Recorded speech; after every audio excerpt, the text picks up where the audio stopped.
Well, look what we have here, Limbus Company. Literally 1 minute ago, we have Lamp Gregor and the Apprentice Sinclair. I'm not going to waste any of your time, and we're going to get right into this because we have two IDs on the banner. Before we begin, obviously, as per usual, everything I say here is based off literally nothing. It is just the kit, and any sort of experience and opinion, odd set at least, will be done on the day. So, yeah, take it with a grain of salt, will you? What I won't take with a grain of salt is starting with Gregor, because everyone, let's be real, y'all care about Gregor, okay? Y'all are sleeping on my boy Ranclay. Anyway, I'm excited about him too. Lobotomy, E.G.O Lamp, Gregory. We have Mono Pierce, okay? We have Wrath, Gloom, and Pride, and he is burn sinking. Hey, where are the burn cope? Hey, it's not burn season. It's not burn season. Die. Anyway, on to actual stuff. Let's begin. We have skill 1. Wrath, Pierce, 2 coin. Intense Stare, 0 range. If any of the following conditions are met, gain coin power. If the target speed is faster than this unit by X or more, if this unit's speed is X or slower, and if the target has Dazzle. I really like this. It's like a multi-conditional, but it all fulfills the same thing. We have on use if target has X amount of sinking and burn, gain coin power. On use, gain bind next turn. Inflict burn, inflict sinking. Okay. Very simple. I like this, like, omni-conditional, I guess you should call it. Omni-conditional. This is probably going to be a really powerful skill 1 in terms of, like, clashing and, like, using. Because, like, it just boosts itself. Like, you gain bind. You're going to have Dazzle, which you're going to get Lamp. I noticed that it doesn't have anything to do with Lamp, so no Lamp on this skill. Maybe you get it through the passive. I'm not sure. Next, we have the skill 2, which is the Gloom 4 coin. Oh, yeah, baby. Gloom 4 coin, Pierce. Destroy the visible with the invisible. Ooh, dude, what a name, bro. What a name. That's a heat name. Nah, that's a heat name, though. Come on. If any of the following conditionals are met, gain clash power. Target speed is faster than this unit by X or more, if the unit speed is X or slower, and if the target has Dazzle. Simple. On use, if the target has X, sinking, and burn, gain coin power. Okay, simple conditionals, same thing. But the effects of what actually are being inflicted. We have on hit, inflict sinking count. The secondary effect is deal X% of this coin's final damage as blunt damage. Okay. Then we have the secondary coin, which is inflict sinking potency. Deal X amount of this coin's final damage as blunt damage. Then the third coin, which is inflict burn, and then the fourth one is inflict burn count. They've been recently doing this, where they're doing the, percentage of coin as blunt. But this one, strangely enough, normally they're on the last coin, but here it's actually on the first and second coin. So you're going to actually get this much earlier. So that's very interesting.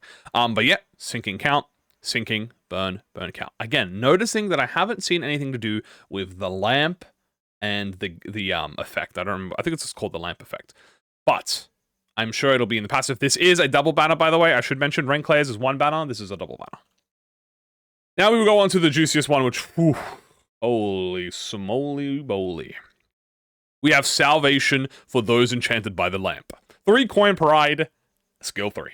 If the target, if any of the following conditions are met, gain coin power and deal more damage. Speed is faster than X if the unit speed is X or slower, and Dazzle. We have on use if the target has X sinking burn, again, coin power. However, we also have on use if the target has Dazzle. Convert all coins to skill to unbreakable coins and gain clash power. So he gets a bit more clash. He looks like he get a lot of power from this. After attack, if target is defeated or if it has X amount of Dazzle, gain plus coin boost the next turn. Pardon me, plus coin boost for free. Ooh. Okay, this guy's going to be hitting like a monster. That's all I need to know. We have the first hit is on hit, inflict burn count. The secondary first coin is on inflict sinking count. So we have burn count, sinking count. Secondary coin, we have inflict burn, inflict sinking, both potency. Then the third coin, this is interesting. If the target core has X% or less HP, or if it has Dazzle, deal more damage. On hit, if the target has Dazzle, you'll deal gloom damage equal to X% of this coin's final damage. So it's kind of like this one, but instead of being a damage type, it's just gloom damage. So he's got He's got a bit of a money spread in his kit, doesn't he? A little bit of blunt, a little bit of gloom damage, a little bit of burn, a little bit of sinking, and this guy's everywhere. Burn ID, by the way. Just saying, yeah. No, this looks like a really strong skill 3. This is probably, like, yeah, this is insanely strong. Especially with these conditionals. Oh, plus coin boost, man. Okay. We'll look at his defensive now, because I assume his defense is going to be very important. We have a Gloom defensive. The Wick of Burned Feathers. Clashable Guard. Combat start, gain lamp up to X stacks. For every Z stack gain, take HP damage equal to Y% of max HP. This effect does not reduce the unit's HP below 1. Okay. Turn and apply haste. Next turn up to bind on self on other allies with the slower speed round down. Okay, so this is how he gains lamp. At least a way to gain lamp. Is this going to be like a Priest Gregor situation where he gets the Ailing Heart? I think is what it's called. Ailing Heart effect only from the guard. He might also get it from his passive. Oh, well, okay. Immediately my words have been eaten from the passive, which is Dazzling Lamp. Turn start, gain lamp. Very simple. External effects cannot change this unit's min and max speed. Ooh, okay. When chaining skills, this unit can redirect the attack skills targeting to itself, regardless of speed. Focused encounters only. Alright. Alright, fair enough. Y'all got me. I thought maybe that this would be not part of the passive, or at least it would be like a requirement. But no, you guys got me. He can just redirect. He's just Ishmael without the... Zwei Ishmael just without the passive buff. He can just redirect. So that's why his min and max speed doesn't matter. When gaining haste, he gains clash power up. Pardon me? When gaining haste, he gains clash power up instead. The above effect activates... Once the above effect activates, cannot gain haste for the rest of the turn. Hold on. That's crazy, no?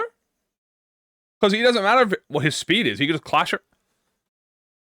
Oh, this guy might be a monster, chat. He might be the beast, as they say. The beast in the forest. Okay, hold on. This is a wild passive. Okay, I like it. You know what? I like the variety. This is the first passive. He has the second passive, which is his E.G.O gear. We have E.G.O gear proficiency manual. Turn start, gain X defense level up for every Y ally wearing E.G.O gear. When an ally dies, gain pierce damage up next turn. Okay, that's interesting. We have an E.G.O gear conditional passive. I wonder how much... Is that going to be just 1 defense level up for every ally? I wonder if that caps. If that doesn't cap, or if the cap is like 6 or 5, that's pretty flipping good. He also has another passive. I didn't realize he has 3 passives. Alright, eyes bright like lamps. Combat start, gain X lamp for every gloom resin. Okay, guys, he might be more of a sinking identity than a burn ID, but hold, just give me. Let me cope. Gain lamp for every XY gloom resin. Okay, and that's resin, by the way, it's not a res. So there, that's how he gains lamp. Combat start, if the enemy has dazzle, heal SP. Awesome. Turn end. Apply Guardian of the Forest next turn to the ally with the earliest deployment order among those that do not fit the following conditions. Is this unit is an ally with Guardians of the Forest? Is an ally that cannot heal SP due to conditions such as panic or corrosion? Okay. We're definitely going to have to look at the second page for this to see what all of these buffs give. But so far, I'm not going to lie to you. I know I say this all the time. Well, no, actually, I don't say this all the time. But this guy's looking nuts right now. I ain't going to lie to you. This is looking kind of crazy. With just the amount of stuff he's doing. Support passive. Turn, were there more lives to be saved? Turn end. Apply the following to the ally with the earliest deployment order among those with negative effects. Gain aggro to the leftmost skill slot next turn and gain blunt damage up next turn. That's pretty nice. Hold on. So it's earliest deployment order, and then it's also the most negative effects. So you can, obviously, typically the tanks of your, like, the tank identities are going to be the ones taking the most hits, right? So, like, it makes sense that they're the ones typically gaining the aggro, right? That's not bad. Dude, you can combine this. There are a lot of identities that could use aggro, right? This is kind of like the Ishmael passive. Actually, this is exactly like the Ishmael passive, except Ishmael's is clash power, and it's an envy res. This is Probably like a gloom. Maybe a gloom resin as well. I'm not sure. Okay, first page. I'm not gonna lie to you. Heat. One might even say fire or sinking. What about the second page? Boom. We have the free effects. We have Dazzle, Lamp, and the Guardian of the Forest. Let's have a read, shall we? Here is the Dazzle effect. So let's figure this out. For every sinking and burn, take more damage from base attack skills. Okay? Units with it's a unique panic type. Units with SP change their panic type to Dazzle. Units without SP lose defense level. Turn end lose an X amount of stacks. This effect is not cumulative. Inflicting it will replace the current value with the inflicted value. Apply the units without SP conditional, blah, blah, blah, blah. So what does Dazzle actually do? So Dazzle has a... Oh, we know what it does. It inflicts... it makes you take more damage from sinking and burn. But equally also, they lose defense levels. So the panic effects is also turn and gain bind and offense level down. Damn, offense level down. That's kind of crazy. And then panic is gain bind and offense level down. Obviously, these two are much more unique in the aspect, and you'll most likely encounter low morale more, but this is the big one. So the big one here is for every sinking and burn, take more damage from base attack skills. I assume this is global, right? I assume it's global to everyone, not just Gregor. And then also lose defense levels on SP. Okay, so it just makes them super weak to attacks. But not specifically affinity skills, because like you have like Shadow Mark, where Shadow Mark has a, it makes them, we have Shadow Mark and stuff like that. So unique SP types. Let's see how we actually get Dazzle, shall we? Which I assume is from Lamp. So what does Lamp do? Turn end, gain X bind next turn for every Y stack. Okay? At turn end, at maximum stacks, if there are enemies on the field, consume all stacks to activate the following effects next turn. Gain aggro to the leftmost slot. Sweet. And then inflict Dazzle to the enemy core with the most current HP. So it always targets the thing with the most HP, which is, okay, fair enough. Then we have Guardian of the Forest. So this is what he gives to allies. Before attack, activate the following effect. Plus coin skills heal SP. If already at max, gain offense up next turn. Minus coins lose SP. This effect cannot reduce the unit's SP below a certain amount. Lose the effect. Okay. He's just the GOAT? Like, how else do I describe this? Is he not just the GOAT? Okay, no, he's just the GOAT. So, he has so many little things working on him here. Okay, first things first, I'll obviously there's like I'll explain my TLDR at the end, but the biggest things here I noticed, one, he has pretty much infinite conditionals.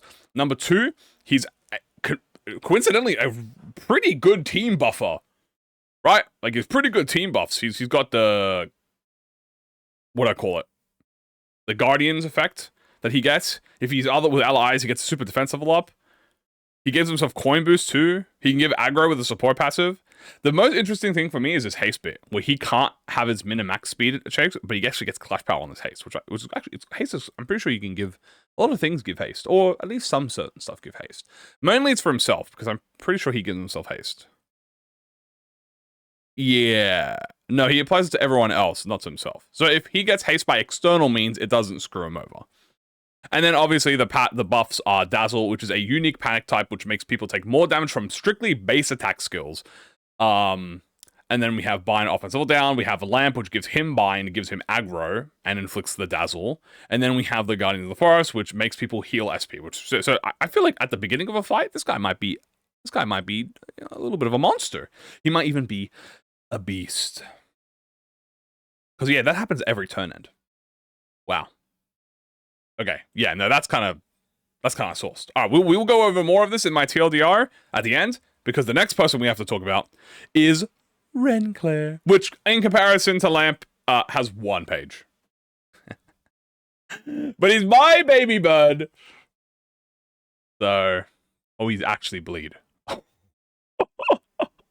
he's actually played Lineage Sinclair too. Okay, all right, I didn't expect that. Hold on. House of Spiders, the picky Apprentice Sinclair. We have Mono Slash. We have Gloom, Pride, and Wrath. Okay, very simple. He is Poise, Bleed. I'm not gonna lie to you guys. I was hoping him. I was having a little bit of hopium for a little bit of Poise Burn. Maybe it was Poise Burn, but no, we have Bleed Believers. Hey, Bleed Believers, right now in the comments, let me know how you feel. Let's discuss it, shall we? Chain Strike is a 2-coin gloom slash skill. He gains poise count on use, and he gains coin power for every poise on potency on self. He gains poise potency on the first hit, and the second hit he gains poise potency. He also inflicts bleed count on the first hit, which is nice for bleed. He gains haste next turn, and then on crit head hit, Jesus, the conditional, he gains more haste next turn. So super speed. This looks like a pretty stable S1 for like a lot of poise users. I'm gonna go off an assumption that a poise count is neutral, so it's probably 2 poise count. Probably gains like 1, 1, or 2, 1, or something like that. The bleed count is probably 1, I assume, because it's on. There's no conditional for it. And he probably gets about 2 haste. So pretty good S1. I'm not going to lie to you. That is a pretty decent S1, especially if it fuels itself with the S1. Like the poise fuels itself. So I'm not going to lie to you. I actually think even better than Gregor's S1. Yeah, I know. How dare I? I'm kidding. Well, I'm not kidding. I think so. Anyway, it doesn't matter.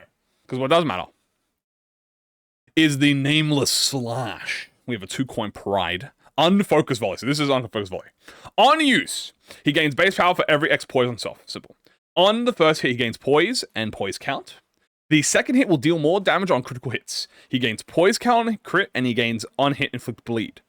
However, on the second conditional, he has on crit with a head, reuse this coin.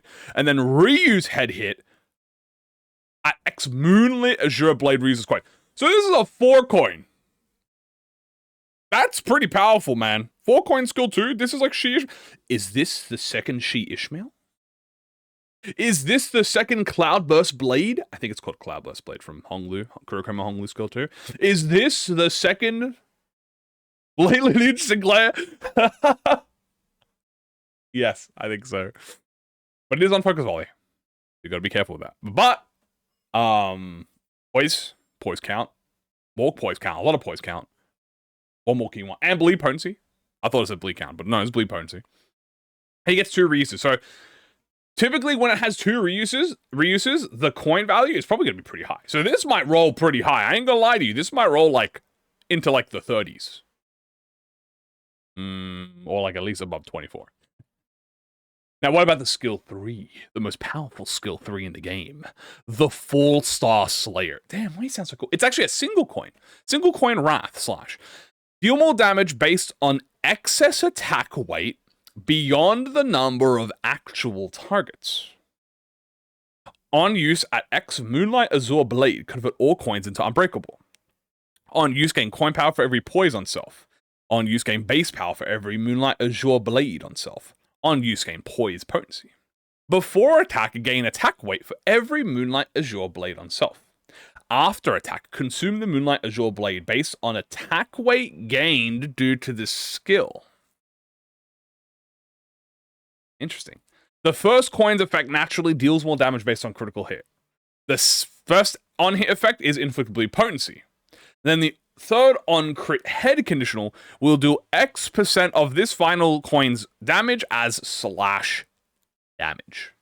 So he does double slash. He does. The first time was so nice, he had to do it twice, pretty much, slash damage. But that's it for the effects. Very simple.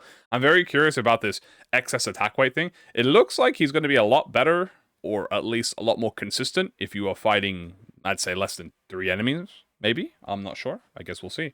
But yeah, no, I mean, he is 1 page. He does bleed. I'm surprised he does bleed. And he does have poison bleed, so. Yeah. Okay, let's see what his passives are. Let's see what they give him, see if they give him anything. I'm curious about his multiple defensive skills. That's what I'm curious about. Speaking of multiple defensive skills, we have Defend. The most powerful defensive skill. It is a simple clashable guard. At X amount of points, at X poise, change the skill to Swerve. On combat start, you gain poise and poise count. So that's pretty good. Combat start, gain poise count. If that's +2, that means you can always be positive no matter what. But the unbreakable coin effect does nothing in particular. Then we get Swerve, which is defensive 2, which is combat start, gain shield equal to the Moonlight Azure Blade stack on self. On combat start, you gain poise count. And then on evade, he actually gains crit damage up. Oh, dude, wait. I'm seeing the vision, guys. Crit damage up is a new effect that came with Great Tricolica's and Ryoshu's passive, where on kill she gets crit damage up. We know that crit damage up is 10% extra crit damage per buff. Looks like it might gain 1. Maybe if he gains 1 or 2. If he gains up to like 3, that's like 30% extra crit damage. This guy might be a crit monster. We'll have to see what the percentages are. Obviously, with single coins, as you guys know in past, single coins are very hit and miss, very much depending on, like, how many modifiers are there. Like, She-Faust, for instance, obviously, we all know She-Faust has, like, 444 damage percentage on her bow, but the fact that it takes a long time to charge, and some people may think it's not worth it, and maybe it's unreliable, so we'll have to see. But this is just a normal skill 3, so we'll see. And the expensive. Let's do this. He has 2 passives, so let's go to the first one. Singular focus on the mind. Turn end, any excessive poise potency gained past X will be converted to Moonlight Azure Blade up to a maximum of Y.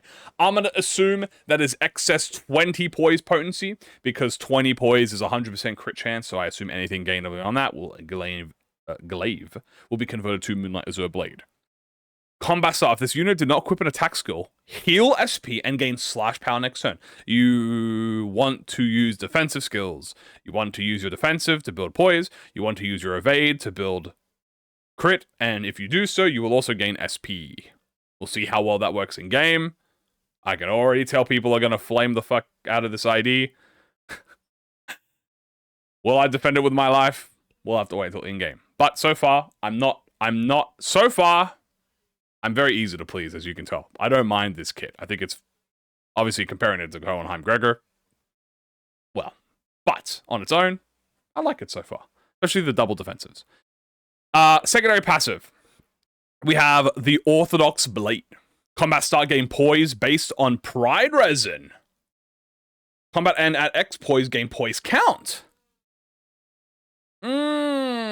So already, the number one argument that will not be had for this ID is that he does not generate poise or poise count. That's going to be incorrect. Like, that's just impossible.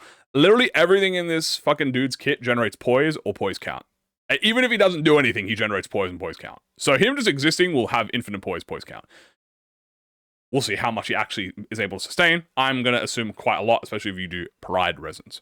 And then we have the support passive, which is the ally, Tranquility. The ally with the fastest speed heals SP and gains shield when starting a combat with a defensive skill equipped. Oh. That's quite nice. Don't tell me people are going to put him in the bench warmer, bro. He doesn't deserve this, bro. My boy Rankler doesn't deserve to be on the bench, bro. Put this man in the field. But I can't lie to you, that Tranquility passive looking nice. This is a passive I'd put, like, on every team. You never know when you want a defensive skill, especially it gives you SP, shield. Oh, might be Pride Res, though. Maybe. Then we have the Moonlight Azure Blade, which is turn star, he gains shield based on stack, and he does more damage on critical hit based on stack. Okay, so I was kind of half right with what I thought Renclair would be like. My assumption was that he would be a critical hit monster. And I'm going to continue with that assumption, because, yeah, he has critical hit here, okay? He's got like a bazillion poise. He gains critical damage boost here. He gains a billion poise. He gains slash power up. He has boost critical hit here. He has boosted critical hit here. He has boosted critical hit here. He has all these crit conditionals. He has multiple reuses. This, if I had to be 100% with you, is just a better Blade Lineage Sinclair. The only thing Blade Lineage Sinclair, the GOAT, has over this guy is he inflicts Paralyze. And technically his S2 has, doesn't consume poise potency.